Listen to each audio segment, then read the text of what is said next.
طير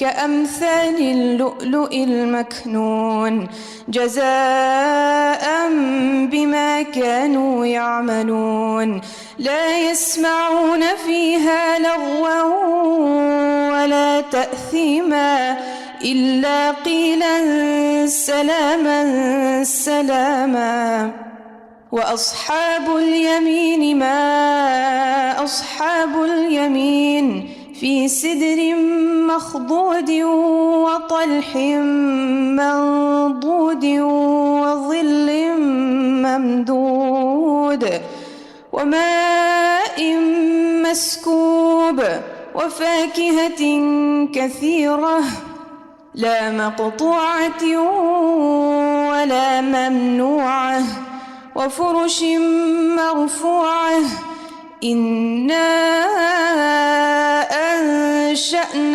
أنشأناهن إنشاء فجعلناهن أبكارا عربا أترابا لأصحاب اليمين ثلة من الأولين وثلة من الآخرين وأصحاب الشمال ما أصحاب الشمال في سموم وحميم وظل من يحموم لا بارد ولا كريم إنهم كانوا قبل ذلك مترفين وكانوا يصرون على الحنث العظيم وكانوا يقولون أإذا متنا وكنا ترابا وعظاما أإنا لمبعوثون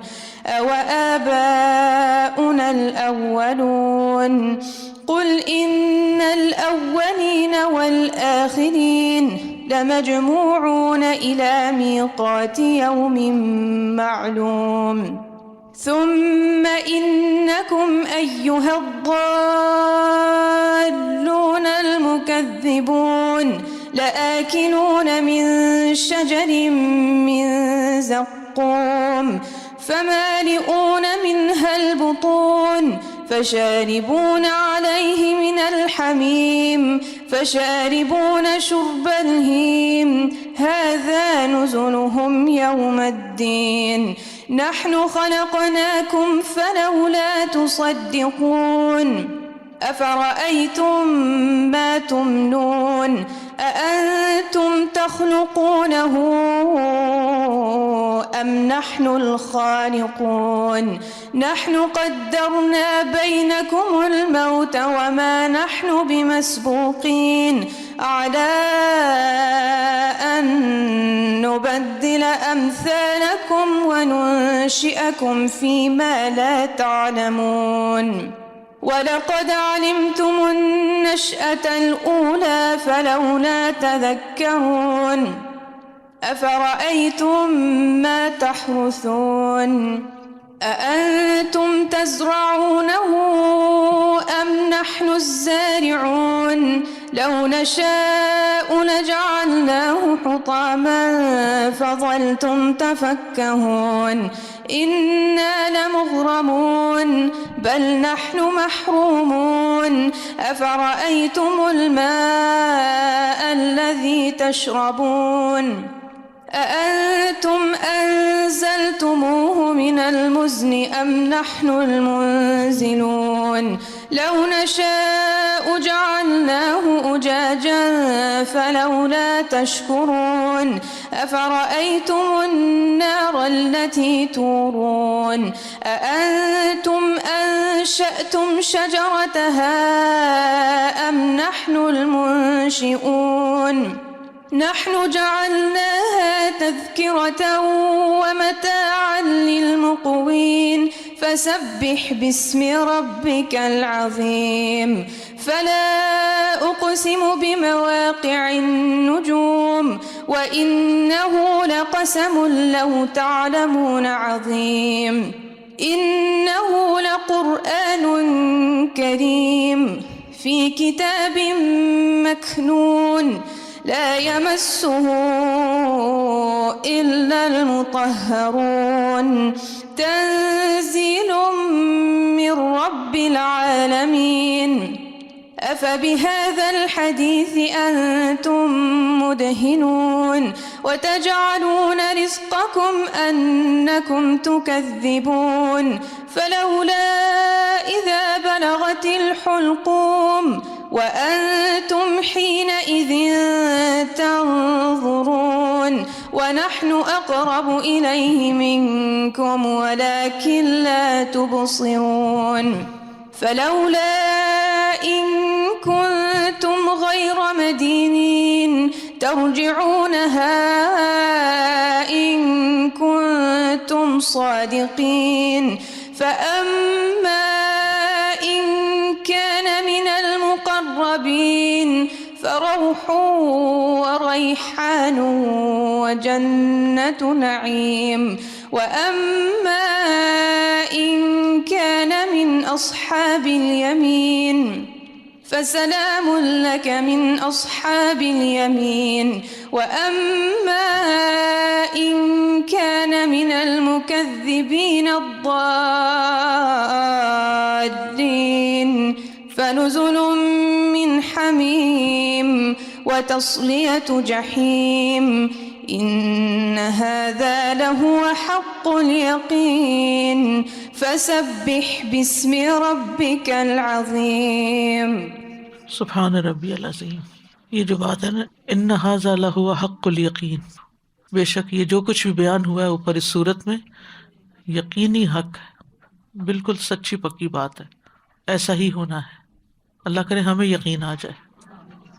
اوکے، سبحانک اللہم و بحمدک اشہد ان لا الہ الا انت استغفرک و اتوب الیک. السلام علیکم و رحمۃ اللہ وبرکاتہ.